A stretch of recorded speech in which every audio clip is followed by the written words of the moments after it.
Continuamos, 200 toneladas de leche en polvo se exportaron hace algunos días desde Guayaquil. Esto es de alguna manera un impulso a la industria ganadera, también muy golpeada, no solamente por la baja del consumo de las bebidas lácteas y sus derivados en el Ecuador, sino también por la complejidad que hemos tenido este año tan difícil para todos los sectores de la economía. Pese a eso, la agricultura ha dado el pecho a las balas, como se dice, y ha mantenido su producción para dar de comer a las ciudades, en una situación inédita y muy complicada, pero que el campo ha dado la talla. Para hablar sobre este tema y de algunos relacionados a la actividad de la agricultura y la ganadería, con nosotros el titular de la cartera del Ministerio de Agricultura y Ganadería, don Javier Lazo. ¿Cómo está usted? Buenos días, gracias por acompañarnos hasta ahora desde Guayaquil. Muy buenos días, estimado Byron, un cariñoso saludo. A la orden.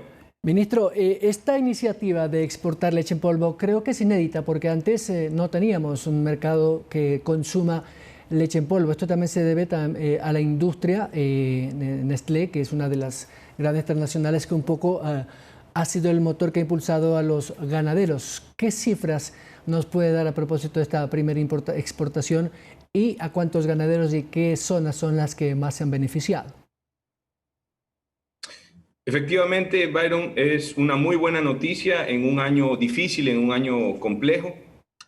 Recordemos que la política pecuaria, la política agropecuaria impulsada por el presidente Moreno a través del Ministerio de Agricultura y Ganadería nos ha llevado a un incremento de la producción nacional en más de 1,5 millones de litros. Ligeramente veníamos aumentando el consumo, veníamos fortaleciendo los programas, pero lamentablemente hemos tenido que sufrir los embates de esta pandemia. Por eso es que es importante poder tener vías como esta para poder exportar nuestros excedentes, y veníamos trabajando desde el mes de julio para poder lograr esto. Así que con las autoridades sanitarias de Estados Unidos, con nuestro servicio sanitario ecuatoriano, Agrocalidad, hemos logrado poder empezar la exportación a Estados Unidos de leche en polvo. Esto evidentemente beneficia a muchos ganaderos pequeños, medianos, de diferentes zonas de la Sierra Central, y es importante porque se han puesto de acuerdo y es un ejemplo realmente donde vemos que es posible poder evacuar nuestros excedentes. Según las cifras, son unas 200 toneladas en lo que va del año. Pero este monto podría incrementarse dependiendo de nuestra capacidad de producción. ¿Qué le dice la industria y qué le dicen los ganaderos a propósito de esta capacidad para poder superar estos 200 toneladas para el próximo año, por ejemplo? Mire, el Ecuador produce leche de muy buena calidad. En las zonas ganaderas tradicionales, ya ahora con mejor tecnología, con apoyo a través de los incentivos que tiene el Ministerio de Agricultura y Ganadería, podemos aumentar la productividad. Ya lo estamos demostrando. Y es importante ver qué pasa en la región. La región importa alrededor de 7.000 toneladas métricas de leche en polvo en algunas compañías, y con la logística que tiene el Ecuador sí podemos abastecer este volumen importante. El norte, el objetivo, yo diría que para los próximos 10 años, poder llegar a una meta de poder exportar más de 10.000 toneladas métricas de leche en polvo y otros productos, es posible hacerlo. Ya lo vemos con los helados de Salcedo, no ha sido la primera exportación. En ese contenedor de más de 40.000 helados también iban 7.000 litros de leche, iban 2 toneladas de frutas andinas. Hace poco acaba de ocurrir la exportación de queso azul y otros productos al mercado americano también. Esto es parte de la política agropecuaria. Esto nos permite mantener esta cadena estratégica enfrentando estos problemas tan difíciles y perfilándose para el futuro. Sí es posible hacerlo. Así que el objetivo en cuanto a volumen puede ser mucho más. Esto es solo el comienzo. Ministro, son casi unos 400 ganaderos que han participado de esta iniciativa, que son los que proveen a las grandes industrias como Nestlé la materia prima. Pero ¿cuántos más podrían agregarse para que se pueda incrementar? No sé cuánto es el universo total de los ganaderos a nivel nacional.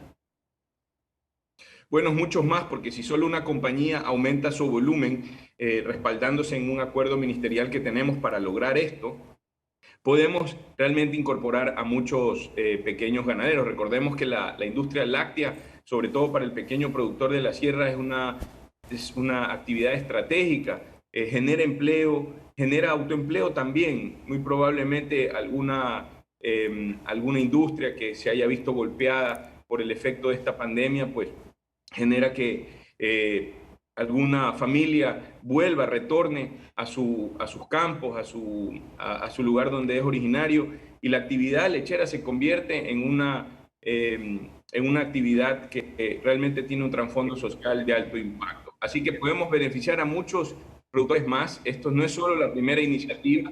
Creemos que muchas otras empresas con el fondo lechero que el presidente ha dispuesto, que empieza con 6,5 millones de dólares, vamos a poder tener la oportunidad de ver no solo a grandes empresas, a medianas, sino también a pequeñas empresas, asociaciones de productores, a cooperativas, poder lograr realmente colocar nuestros productos en el mercado internacional. Ministro, permítame topar otro tema. Hace algunas semanas ustedes presentaron esta nueva metodología para definir el precio mínimo de sustentación de la caja de banano para el 2021. Y habían algunos valores que, de acuerdo a la semana de producción, podían tener techos hasta de $6, de lo que recuerdo. Y una mínima de sustentación, si no me equivoco, de 4. Usted me corrige. Pero algunos productores medianos y grandes han dicho que esto podría perjudicar porque el consumo del producto en los mercados internacionales, pese a que Ecuador es uno de los principales, está entre los 2 o 3 exportadores del mundo, podría contraer la demanda y eso sería perjudicial porque es una camisa de fuerza. ¿Cuál es el espíritu de este nuevo acuerdo? Mire, venimos haciendo lo mismo ya por casi 20 años. El Ministerio de Agricultura y Ganadería está promoviendo la formalización y la asociatividad de nuestros pequeños productores. Recordemos que Ecuador, con respecto a Colombia, con respecto a Centroamérica, es un país que tiene mucho más distribuida la riqueza que genera esta actividad bananera. Y nosotros no podemos tener éxito con la desgracia de problemas climáticos que suceden en Centroamérica. Eso es lo que ha ocurrido ahora y lo que siempre ocurre. El problema del Ecuador para vender banano está en la época que los bananeros consideramos la baja, la época baja, que dura aproximadamente entre 12 y 14 semanas del año. Es precisamente cuando nosotros bajamos naturalmente la producción por la disminución de las temperaturas.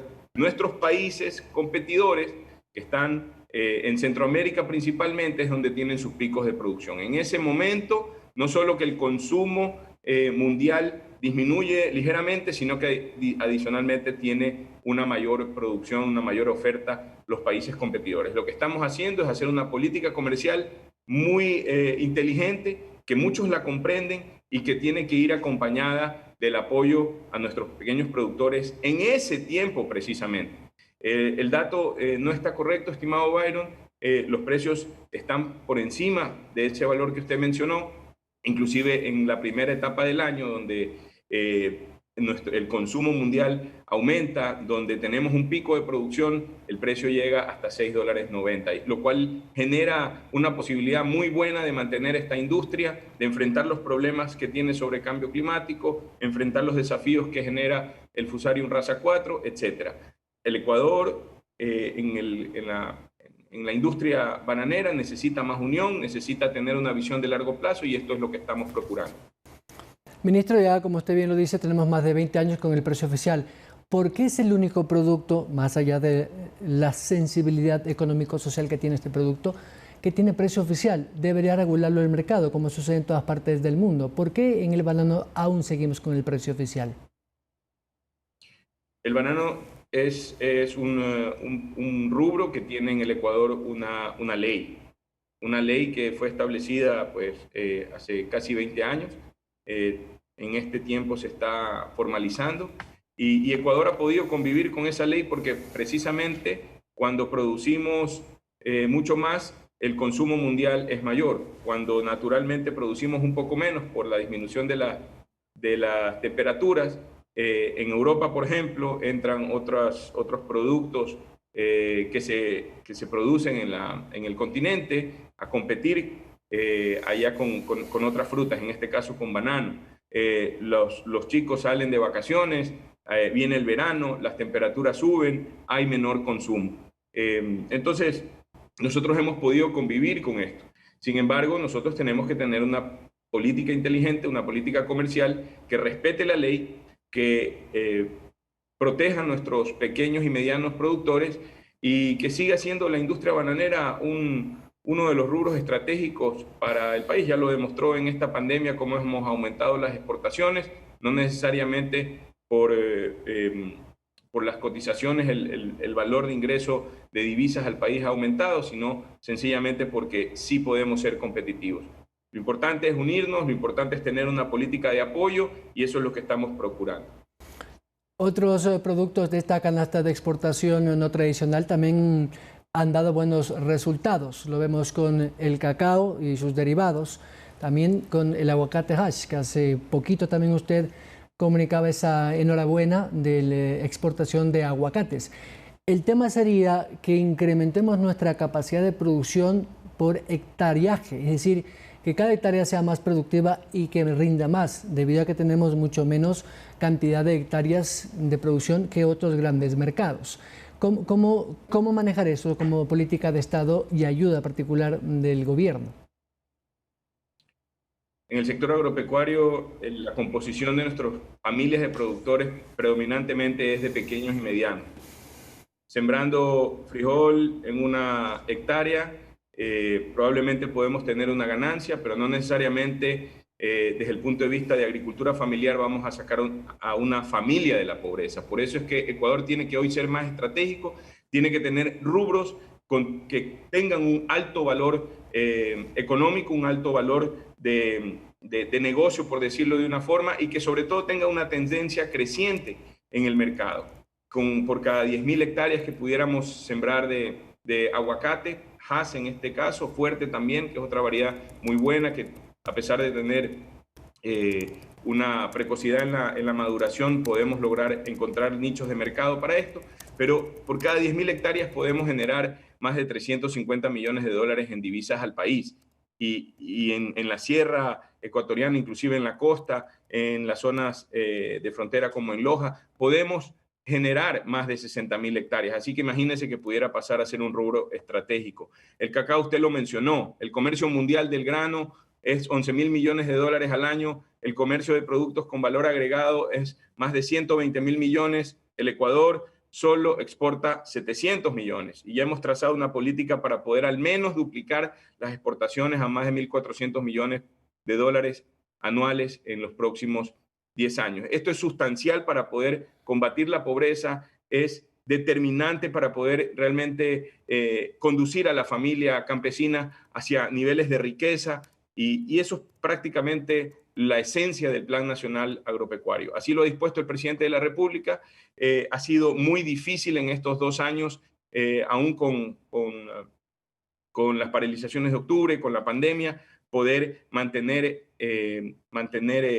resistente en medio de tantas dificultades al sector agropecuario. Pero sí lo estamos haciendo. La buena noticia es que ya está pasando lo peor.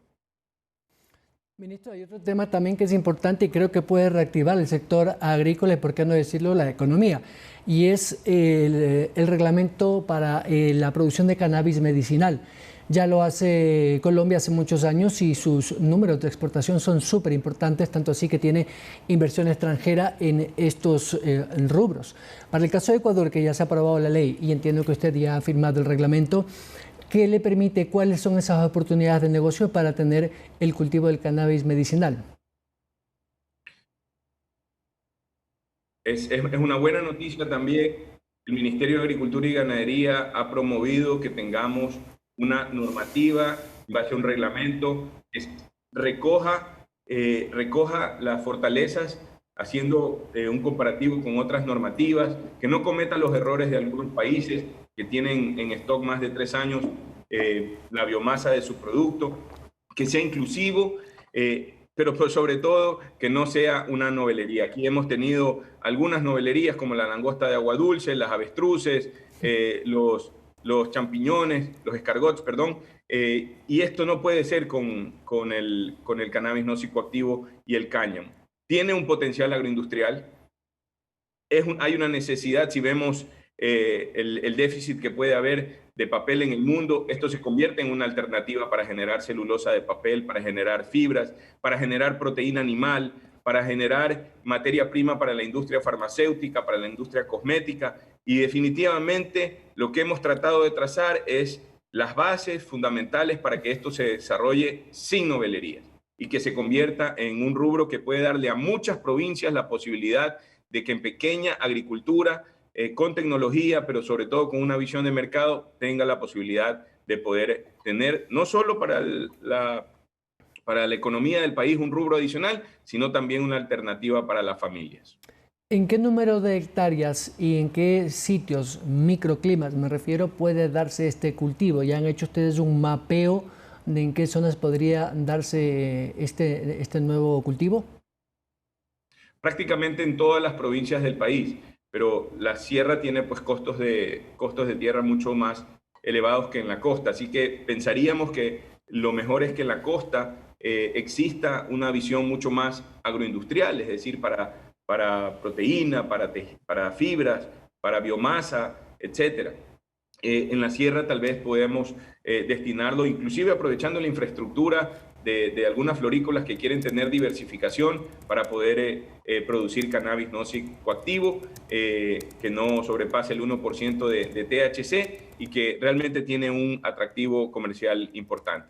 Hay una oportunidad agroindustrial para el país, hay una oportunidad para los emprendedores, hay oportunidades también para los pequeños productores porque también se puede empezar desde muy pequeñito, con pocos metros cuadrados y realmente quiero decirles a todos los productores que estén interesados que nos pidan por favor capacitación para nosotros orientarlos y que vean que esto es una alternativa importante para el país. Precisamente allá iba mi última inquietud, señor ministro, y gracias por su tiempo. Una de las cosas que se ha visto en la historia de este país es, como usted bien dice, la novelería. Cuando salió el banano, todo el mundo se quiso hacer bananero. Cuando salió el camarón, todo el mundo se quiso hacer camaronero, etcétera, etcétera, en los últimos 50 años.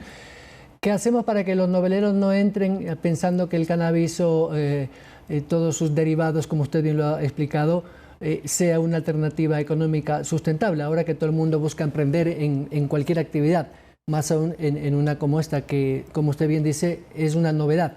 Novedad no como novelería, sino novedad en el sentido de que es la primera vez que vamos a tener una producción oficial y reglamentada. ¿Qué tipo de información requiere una persona en el campo, sobre todo que intentaría entrar a este nuevo producto?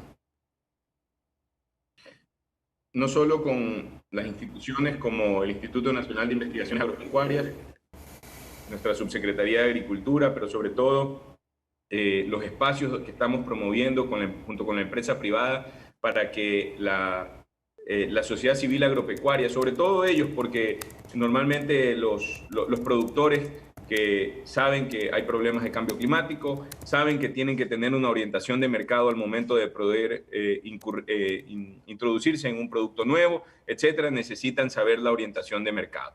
La información está ahí, hay mucha data, hay inclusive ciertas alertas de tendencias de mercado para algunos componentes del cannabis no psicoactivo y nosotros tenemos pues la información a la mano que les permite orientarlos de la mejor manera posible. Ya hay pequeños emprendimientos, hay gente que está un poquito más avanzada, también hay personas que pues de su bolsillo han invertido para poder ver y conocer qué experiencias hay fuera del país y esto es lo que estamos también promoviendo en el Ecuador, los encuentros que vamos a tener también para poder capacitar, para poder conectar a la gente que necesita poder tener una alternativa para el país. A los productores, que son los que más saben y los que no improvisan a la hora de emprender un nuevo rubro agrícola, quiero decirles que están las puertas abiertas del Ministerio para poder capacitarlos.